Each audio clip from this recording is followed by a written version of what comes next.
धर्म के नाम पर जनता की आस्था का फायदा उठाकर अपना साम्राज्य खड़ा करने वाले बाबाओं के किस्से आपने कई बार सुने होंगे। आज हम आपको एक ऐसे बाबा के बारे में बताने जा रहे हैं जो खुद को शिव का अवतार बताते हैं और हनुमान और दुर्गा माता को अपने हाथों से खाना खिलाने का दावा करते हैं। ये बाबा स्वामी गुरवानंद हैं, जिनका आंध्र प्रदेश के चित्तूर में भव्य आश्रम है। बाबा के दावों का सच जानने के लिए मुंबई के एक पत्रकार ने आरटीआई लगाई तो कई चौंकाने वाले खुलासे होते गए। मामला अब हाईकोर्ट तक पहुंच चुका है। प्रतिदिन मैं हनुमान जी को भोजन करवाता हूं अपने हाथों सुन, और माता जी को। माता जी सप्ताह में 4 दिन आती हैं और हनुमान जी 6 दिन आते हैं। मेरे बंधुओं, बहुत बार माता जी खुद अपने हाथों से खिलाती हैं आकर के। ये वही बाबा हैं जिनके सामने हाल ही में आपने महाराष्ट्र के सीएम देवेंद्र फडणवीस की पत्नी अमृता फडणवीस को सिर झुकाते देखा था। बाबा ने उन्हें आशीर्वाद में सोने का एक हार दिया था। ये चमत्कार था या हाथ की सफाई, इसका फैसला लेने से पहले जरा ये वीडियो देखिए।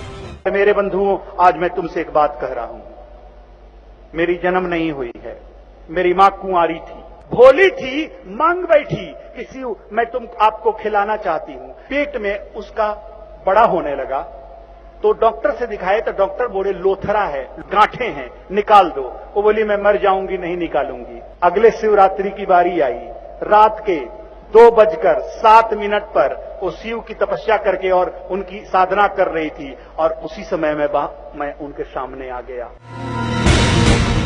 बाबा का दावा आपने सुना। ये अपने प्रवचनों में खुद को भगवान शंकर का अवतार बताते हैं। अब जरा इनकी पहचान जान लीजिए। नाम है स्वामी गुरवानंद।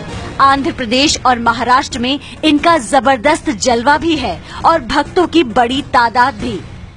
देवराहा बाबा जी, श्रावण मास का पहला दिन था, लोगों ने बुलाया था गंगा जल चढ़ाने के लिए और वो बैद्यनाथ धाम मंदिर जहाँ बोल बम कांवरी लेकर जाते हैं, वहाँ से बाबा जी निकल रहे थे। बाबा जी ने देखते कहा, क्यों बेटी क्यों रो रही हो?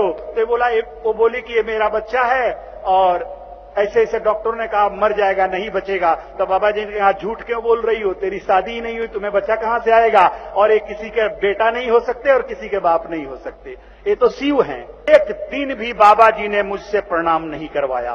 प्रतिदिन वो किया करते थे, एक दिन भी नहीं करवाया। बाबा के ऐसे दावे मुमकिन है भक्तों को लुभाते होंगे, लेकिन मुंबई के पत्रकार अश्वनी मिश्रा ने जब आरटीआई के जरिए पड़ताल करनी शुरू की तो बाबा के दावों का सच सामने आने लगा।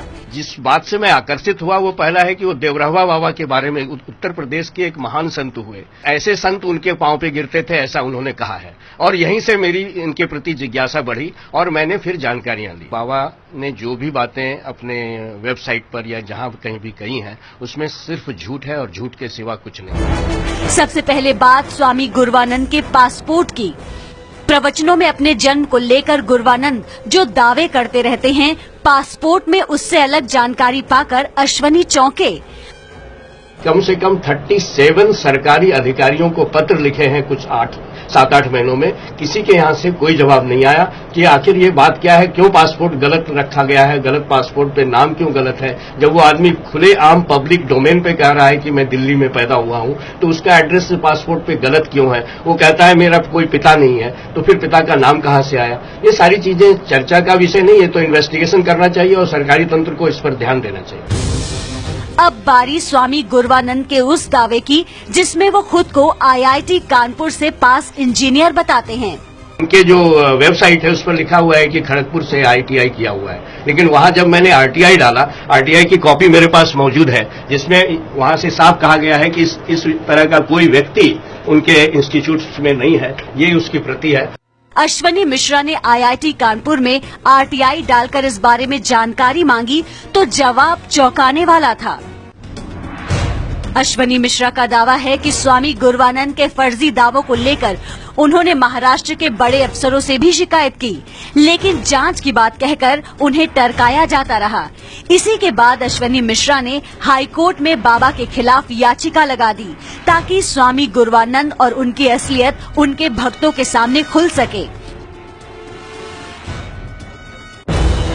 हाल ही में महाराष्ट्र के सीएम देवेंद्र फडणवीस की पत्नी के स्वामी गुरवानंद के मंच पर आने का वीडियो मीडिया में सुर्खियां बना, तो अश्वनी मिश्रा ने महाराष्ट्र सरकार से एक बार फिर अपील की कि बाबा के खिलाफ अंधश्रद्धा निर्मूलन कानून के तहत केस दर्ज किया जाए।